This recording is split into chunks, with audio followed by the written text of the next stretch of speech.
there, it's Mrs. Ferris from Wood Library, and it's time for our Crafter School special, Shrinky Dinks. We're in the library kitchen because we're going to be using our toaster oven today. So let's see what we need for our project today. If you signed up for the program, you got a paper bag that had all of the things that you might not have at home to use. And in there you would have found a piece of shrink paper, a little bigger than this. It's rough on one side and smooth on the other. We're going to use the rough side. I read where you can use plastic takeout containers to do your projects, but you have to be sure when you look on the back that it says that it's a number 6 kind of plastic. This is a number 1, and when I tried it, well, what I made didn't shrink, but it did turn white. But if you don't have shrink paper, you can't always use that. But you can get shrink paper at a lot of the craft stores. So you're going to need the shrink paper. You're going to need a pencil and some Scotch tape. You'll need some permanent markers or colored pencils. You'll need some scissors. If you want to turn it into a keychain, you're going to need a hole punch. You might have noticed that with the sheet that I gave you, there's a hole punched in it. So if you want to do your design around that, that can be your keychain piece. You're going to need a piece of parchment paper. This is baking paper. You can also probably use aluminum foil, but you don't want to use wax paper. And you'll need some kind of a cookie sheet that you can put it on. And then of course you're going to need an oven. Toaster oven works great because it has a window in it. If your oven at home has a window in it, you can use that. You can use it anyways, but you won't be able to watch the fun. So what I've done right now is I've got my oven preheating to 325 degrees, so it'll be all set when we're ready to go. So what else do you need? Well, you're going to need something that you want to make a Shrinky Dink of. Now you could design a picture of your own, or you could find something in a book or on the computer and print it off. I'm going to do Harry the Dirty Dog.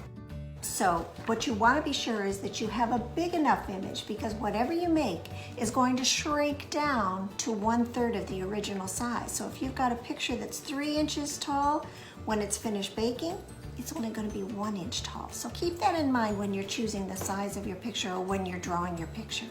So I'm going to use Harry, and I'm going to turn the camera down just a little bit so you can watch what I'm going to do. So here's Harry, and here's my piece of shrink paper. I'm going to position it on there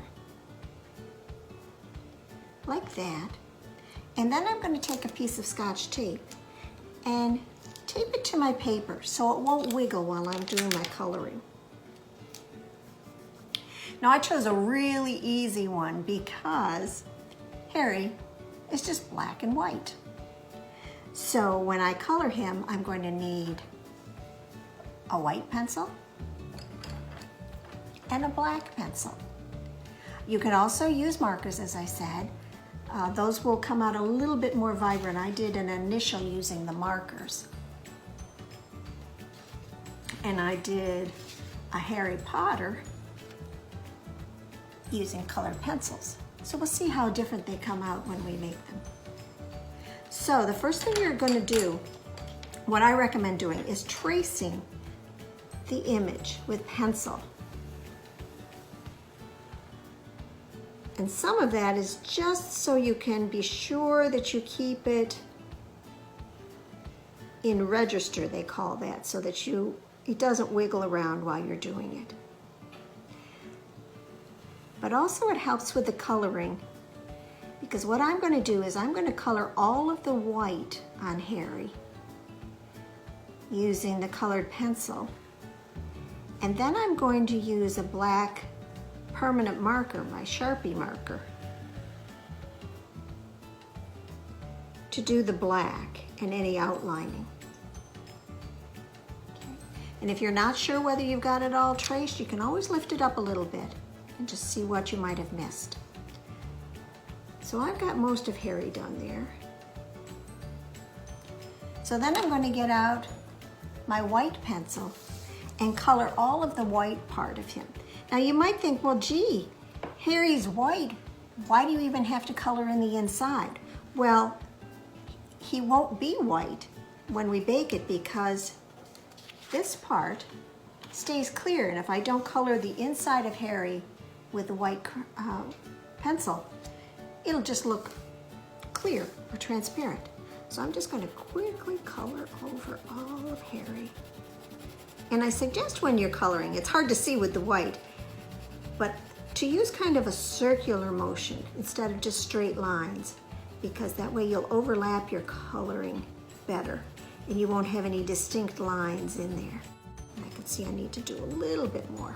And you see how I was checking to see if I had colored everything in the way I wanted it to be? You can see where the white was and where I still have to do a little bit more.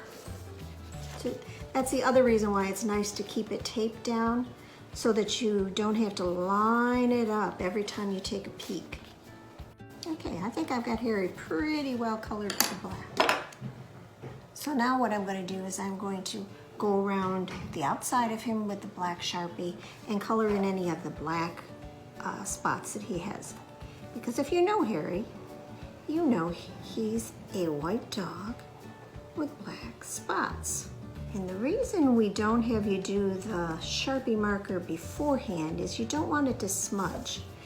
When you put it on last, it gives it a really sharp outline, which is what you want. The picture that I have of Harry, I had to enlarge it a little bit to make it the size I wanted it to be, and that's one of the nice things about being able to capture an image in clip art on your computer and then dragging it to be the size you want it to be.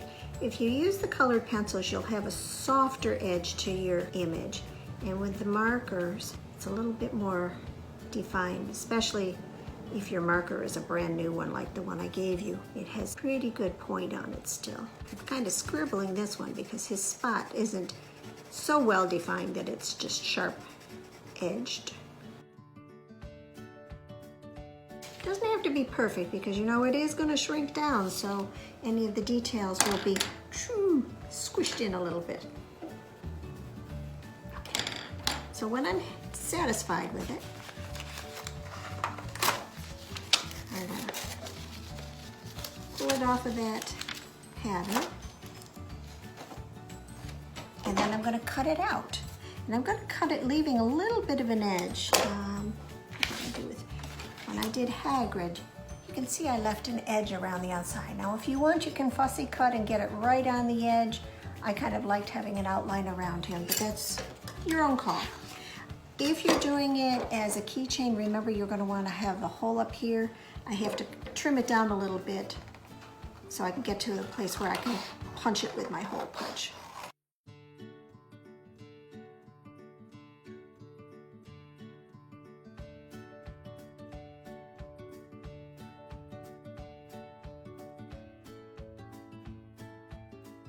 I always suggest rounding corners as you're going around instead of having it be a sharp point. But now I'm going to just punch it right up above Harry in a little ways. So that's like that. Now some other ones that I prepared, I did one so I can have one for my keychain with a letter F on it. Can you guess why Mrs. Ferris might want to have an F? And then I decided Hagrid needed to have a Harry Potter with him, so I did a Harry Potter one too.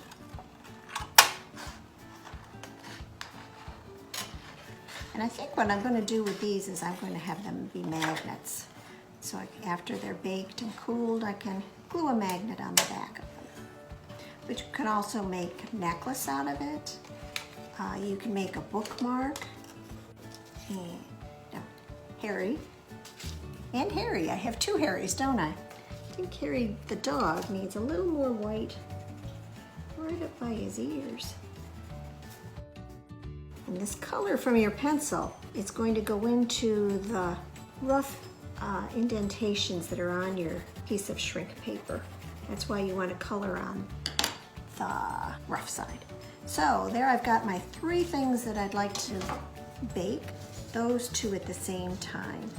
You want to make sure you don't get them too close so that when they curl up, and they will curl up while you're baking, you don't want them to curl up and get stuck to each other. So I think I'll turn this way. Some of the instructions have said that you put your object inside the folds of the parchment paper. I tried it yesterday and I didn't find that I needed to do that. Plus I really like being able to watch it curl up. So let's get ready to bake. And put that inside, close it up. Let's watch what happens. You're going to want to bake for about maybe 2 to 3 minutes. And in that time, your image is going to curl up just like it's in a ball, and then it will open up again. You see how the F is already starting?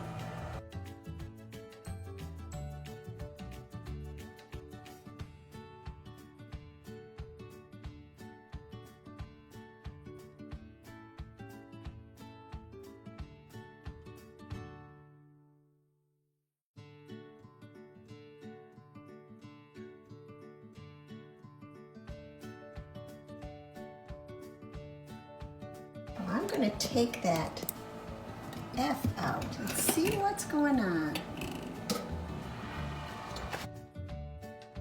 Now this is hot, so you make sure that Mom or Dad help you. And I'm going to put Harry back in the oven to see if he'll open up.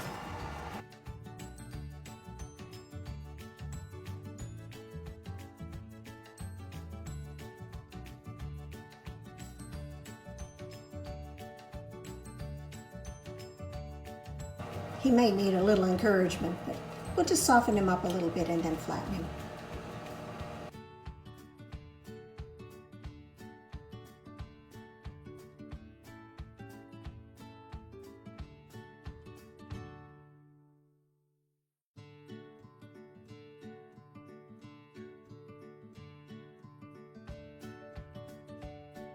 And what I'm doing is I'm just using a spatula to flatten him out.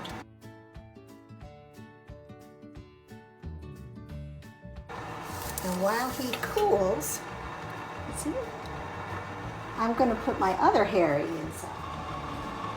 So Harry, are you ready to get shrunk?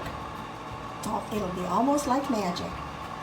So let's put him on the baking sheet. And put the baking sheet in the oven. Close the door. Remember, it's about 320 degrees, and we're going to leave him in there for about 3 minutes. Now, before we go too very far, Harry's going to start curling up.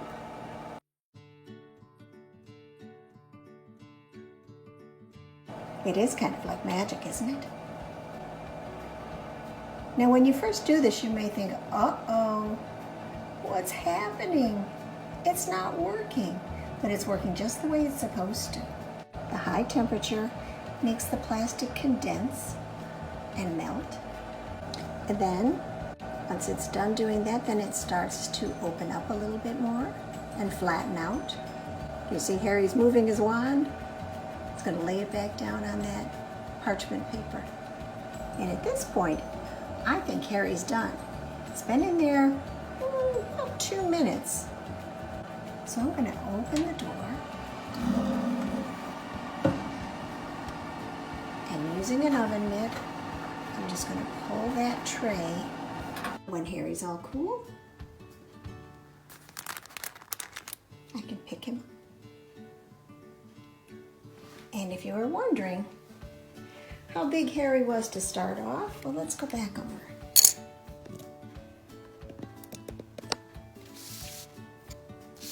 Here was my pattern, and there's my shrunken Harry. Let's do one more.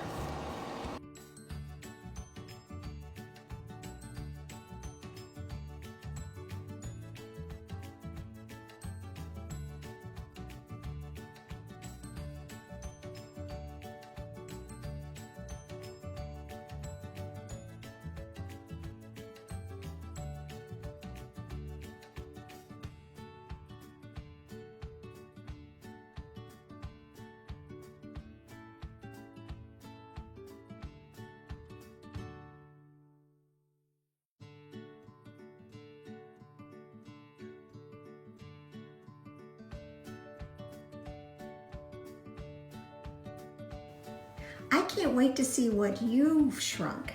So be sure to send me an email or post a picture on the library's Facebook page in a message so I can see what kind of things you created. I'm pretty pleased with that. There's Harry, and there's Hedwig peeking out from behind him. Shrinky Dinks are a lot of fun. I hope you have fun with them. We'll see you next time. Next month, we're going to be making spooky sensory bottles. Thanks so much for watching, and we'll see you again when it's time to be crafty after school at home.